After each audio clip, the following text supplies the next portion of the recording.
Afternoon, Ian. How are you? Afternoon, Sean. I'm very well, thank you. Enjoying this lovely weather. At least it's making some things a little bit more bearable. But yeah, enjoying the weather. If nothing else. Have you got any red bits yet? I have actually, because I'll tell you how warm it is up north. Anyway, in Sheffield, is that it's so warm that even Ian Armstrong is wearing shorts, which is a rarity. I'm well known for not. So It yeah, is. yeah. It is. It is beautiful up here. We're not used to it. So we thought we'd just thought I'd give you a ring and have a bit of a catch up Mhm. and sort of put it out to the wider population, just to sort of let people know where we're at now and what's coming in the next week or two as far as Emphasis magazine, survey work, stuff like that. Okay. Yeah, that's good. That's good. I thought best place to start would be we put something out on social media this week. We had something quite troubling come into the office about an individual whom had been advised that they no longer needed to shield, and it had come from the National Shielding Service, Mhm. and this Yes. service had advised that their GP or hospital clinician, we're not quite sure who it was, had recommended that they no longer needed to shield. The worry with that was that if they are to come off that particular service, then it affects things like food delivery services and stuff like Mhm. that, which obviously then is going to force people to go out Absolutely. and Yeah. all of this. So I thought it'd be best just to get your takes. I know you've written a letter, so just to sort of see what we've done in response to that. Okay. Well, let's take a few things on that, Sean, because as you say, it is really worrisome. I think it's one of the problems with mass communication, and obviously this is a national situation, so you're going to get mass communication. I think the disturbing thing is this text that was sent to an individual, and we know that other people have had it as well. So, in essence, it's sort of telling people that you no longer need to shield, which is one thing. Now, the most concerning thing about that is that if that's the case, my concern and our concern is that it's just not true and it's miscommunication. At present, anybody who was shielded with pulmonary hypertension needs to continue to shield for their own safety. That's the main thing. Okay, it does, as you say, have some practical implications for some people, because some people certainly are using some of the food delivery service. I know not everybody's needing to do that, but it's not true, it's not right, it's incorrect. When the information changes, that advice changes, the one thing our members can be certain about is that we will ensure that that's communicated as quickly as possible. But whatever's said, those types of things, please, people, don't stop protecting yourself. It is absolutely crucial. As I say, it's a problem with mass communication, different systems not speaking to each other. It's worrisome, but we're responding to it. And as soon as we'd heard about it, we'd put out this information on social media. And I think we've talked before, Sean, in our INFOCAST here, that we have a regular weekly meeting, which I'm involved with the the pulmonary hypertension physicians at all the lead centres. We discuss these sorts of things on a weekly basis, and nothing is changing at the moment. My understanding and our understanding, this is where we think we can be fairly certain about, is the shielding continues until the end of June, so another 4 weeks. But I know there might be some other messages going out. But all that we can be absolutely certain about, it's then. But that information may change as things sort of start to lighten in advice on restrictions. Right, no problem. So the takeaway message from that is until the end of June. That's from the NHS, and that is where the as I say, from a clinical perspective, so that the experts managing individuals with this rare condition. I think it's one of the concerns is that because this pulmonary hypertension is a rare condition, it tends to fall sometimes between one thing and another thing. That's why it's really important that we keep on our toes on behalf of all our members and people with pulmonary hypertension to get the best information going. And that's what we will continue to do till we're well on the other side of this pandemic. Absolutely. I mean, that sort of ties in with the letter that we've commissioned this morning to go off to our MP to kind of to highlight the frustrations of certain individuals who kind of feel like we're the forgotten minority, and that all of this news is coming out as far as that those healthy can do X, Y, and Z, but never any mention of Yeah. goes on. Say there, Sean, is that what we've done when you said RMP? So obviously the Resource Centre, Pulmonary Hypertension Resource Centre, sits in Sheffield, in a place in Sheffield just by chance. So what we've done is that I've written a letter on behalf of the PHA and members and people with pulmonary hypertension to the MP, the Member of Parliament, in whose constituency we sit, Miriam Cates, and she's obviously, she was elected. Was it this year? Was it last year? Wasn't it? It was at the elections last year. She's a member of Parliament. She's actually a Conservative member of Parliament. And what I've done is I've written to her to express some of these. I think it's concerns that, for example, the government daily briefings, which are potentially useful, if not confusing at times, but the daily government briefings that then influence the rest of the day's news, etc. Obviously, very recently and encouragingly, I must say, is focusing on lifting some of the restrictions so people can start to do a little bit more type of thing. But our concern, and I know from some of the feedback that's coming through social media and calls into the office and emails, is that, again, this is for healthy people. There seems to be little mention at the moment about those who are shielding. And is that,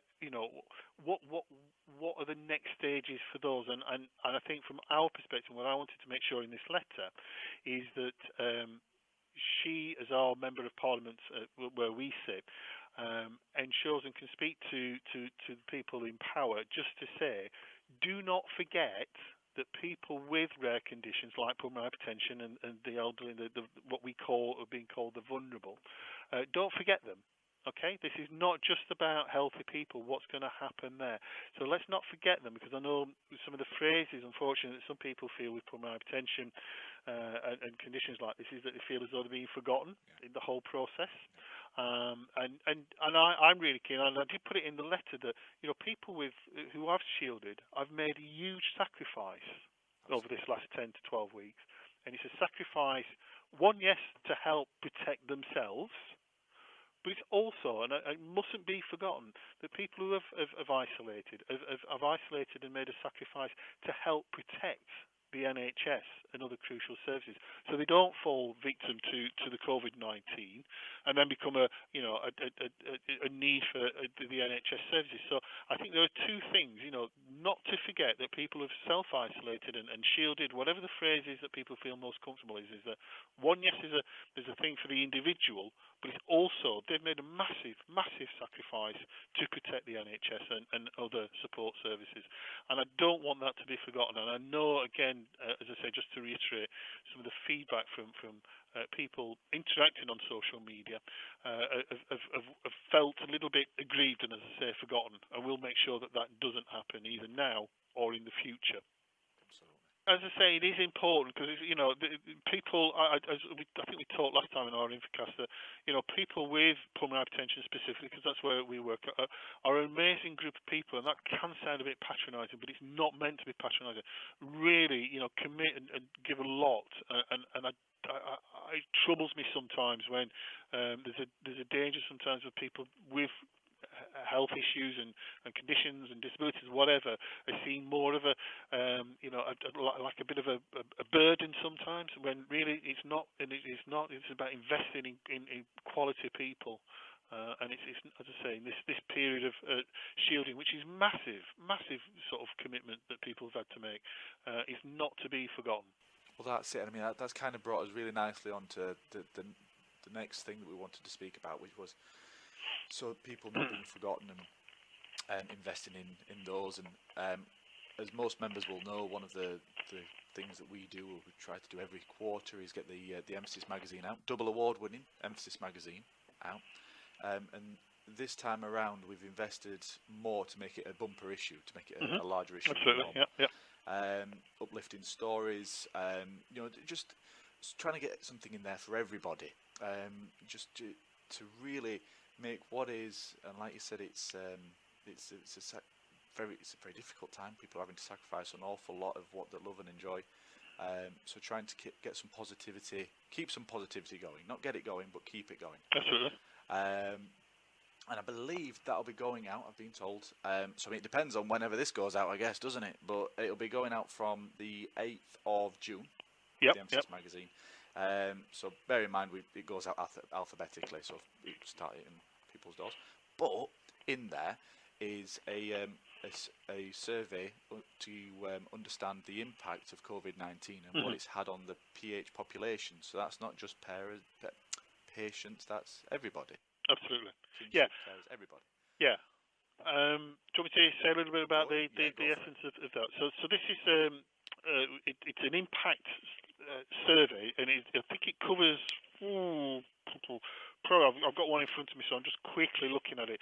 Probably about 20 really short questions, and one is about themselves, but then also what we're trying to do here is just find out. This isn't really about people who have got pulmonary hypertension who have had COVID. That's not what it is. But we do want to collect that information. That we know there's a handful of people who that's the case. But this is about people. What has been the impact of this whole pandemic and everything that is sort of as society has changed over this last 10 to 12 weeks. What's been the impact on that? So when we say impact, the emotional and psychological impact, the physical impact, the financial impact. I mean, we know that's a significant problem. Any impact on the delivery of their own medicines, whether it's PH specific medicines or getting medicines from GPs, their interactions with the specialist centres, the support that they think they've had or not had from say the National Shielding Service and information that's fed back. So we want to understand what people think about that. Now, why is that important? Because we need to learn from this. We need to learn for the future, and we need to prepare for that. And we also need to know, as we will come out of this pandemic, we will be on the other side of it. What are the consequences that have left our people impacted by this? So it's really important. It's an opportunity. We always say this with the impact survey.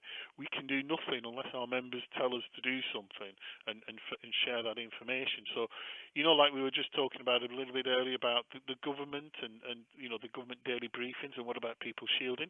We've got to feed into what the recovery period will be in here. And one of the things that we're also doing with the impact survey is we want to know how we've performed with throughout this period of time about the information because we need to learn. So it's not going to be an impact survey to find out faults and things like that. It's how can we improve on the things that we've been doing, but also what about the support mechanisms and other things to learn for the future. Whether let's hope we never come in contact with another pandemic, but other things that we could put in place better. We've picked areas that we've done impact surveys on before, so that has been like the emotional impact survey, the financial impact survey. And within that, Sean, just to sort of sell there is a next stage to that impact survey. And one of the things that we're going to do is do a more in-depth study from people who will take part in the survey. They'll have an opportunity to say, I'd like to be involved in the next stage. It'll be a much more limited number because it'll be more in-depth, some interviews. And we're going to be working with a team from Sheffield University, in this case the psychology department in Sheffield University, that we're doing some other work with as well on some materials that got nothing to do with the COVID-19, but they've volunteered to get involved and written up a protocol. We want to do this again is to highlight the impact and to make sure that people affected, and this is not just people with pulmonary hypertension, because I do know we owe a huge debt and gratitude to carers, to husbands and to wives and to husbands, to brothers and sisters of people with pulmonary hypertension, because they've had to sort of sacrifice and commit a lot during this period of time. Absolutely, and it will give us that, like I said, that sort of wider breadth, that understanding, so that we can feed into what policies will be changed, what things will be made different coming out of the coronavirus, COVID-19 pandemic. And I think that is important, Sean, because I think there will be some change. There's always change anyway, but they'll be highlighted now. And I want to make sure that in the context of pulmonary hypertension, the treatment, the service, etc., that it is change and changes that are for the betterment of people with pulmonary hypertension, not for any other reason. Yeah. If things are going to change, why they're changing and why is that better? Because of that change, and that's absolutely really is crucial, and that's why taking part in the survey. And I think it'd just be worth saying as well, while this comes out in the Emphasis magazine, which, as you rightly say, will start dropping probably from the 15th, I think, of June in people's doorsteps. It will also be available online as well if people prefer to do that.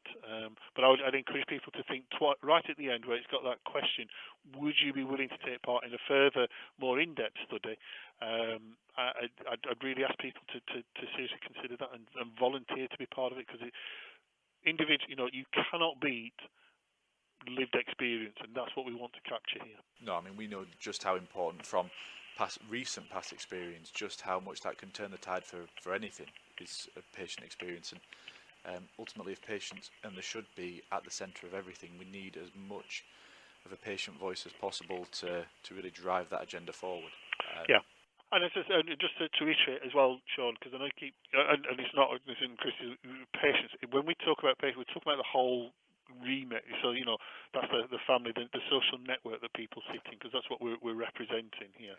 But obviously, it's in the context of the individual with the condition. So it's important, and I think we see this as a positive about how can we influence change, rather than, as I say, what was the problems and negativism.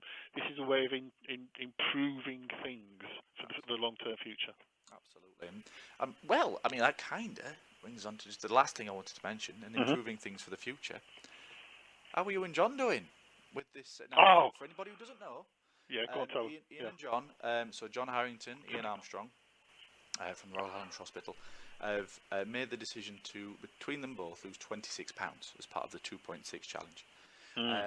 And as far as it didn't start as necessarily just a fundraising activity, but it's generated an awful lot of cash as well for us, which is it's been really good. Just so people understand, John Harrington is the charge nurse of the PHA unit in Sheffield. So I think he's been with us about 12 months now, so some people who come to Sheffield will know him. But anyway, he is what it is, and we decided. I've been on a fitness regime for some time now, trying to lose weight, because I had got a weight problem. There's no doubt about it. And the £26 was in the context of this 2.6 challenge. So this week, so that was. 27th of May. In the first 3 weeks between us, we've managed to lose, of those £26, I think it's £20 or £21. It's on the website, it's on the Just Giving page, which is really encouraging. It's interesting when you do something like this. And what we've done, not all I've done, is I've just sort of been watching diet and tried to eat a little bit healthier, less sort of fatty stuff, certainly less grazing during the day, which is not easy when we're all doing slightly less than we're doing, but also doing that bit. And I'm very fortunate because I can get out and I can do a walk a day and doing that. And I think John's been doing the same. He found it a little bit more sort of challenging in places because he's got a young family as well, and I think there's been a couple of birthdays in the family. So last weekend it was his daughter's birthday, one of his children's birthdays. So you have to partake in a bit of birthday cake. He says. I think he's just giving into temptation, but I am encouraged as well. I mean, the fundraising has been really good, because obviously, just so people understand that all charities fundraising has been greatly impacted over this period of time, and so is ours, etc. So doing that fundraising, it doesn't answer all our problems, but the last time I looked at we were aiming initially at £500. I think we're nearly at £1,600. So it makes it all the worthwhile. Those times when you thinking yesterday evening, when I got home and I was sat in the garden, I'm thinking, gosh, I could just eat a piece of cake, carrot cake. I desperately wanted to, but in the back of my mind thinking, he's not being obsessed with it, not calorie counting all the time. It's thinking, no, I can't do that. But it's been good, and I've been, both myself and John have been really encouraged by people. One who we know, but also again PH members who've gone online, gone onto the Just Giving page, and given a little bit of money. And please, everybody, have a think about it. Go and give us some pounds for our pounds, etc. We have gone for pounds rather than kilograms because it's just easier to. Everybody gets that. To work out, really. Everybody gets that. Yeah. But it has. It's been lovely to read the comments on there as well. Mm-hmm. So for the people that that lives have been impacted by you guys, and they've gone back and sort of paid it forward a little bit. Yeah. No, it's been great, and And I think it just shows, and it's been good in a way, because I sort of wanted to just sort of demonstrate a little bit that we can all do our little bit of for each other. So this is us paying, certainly from myself and John's perspective, us paying back for the people that you just sort of talked about. There's a mutual. Maybe, Sean, as well, that it might just be motivation for you to get a little bit fitter. Do you think? Well, it's a hard time, Ian. Jake Yeah. makes you feel better. It does, doesn't it? It does make you feel better. Yeah. But no, I'm going to stop that there before we go any further, because we're getting onto my cake eating habits. Yeah. But no, it's been great. Thank you very much. Okay then, Sean. Thank you. Cheers. See you Thank later. you. Bye.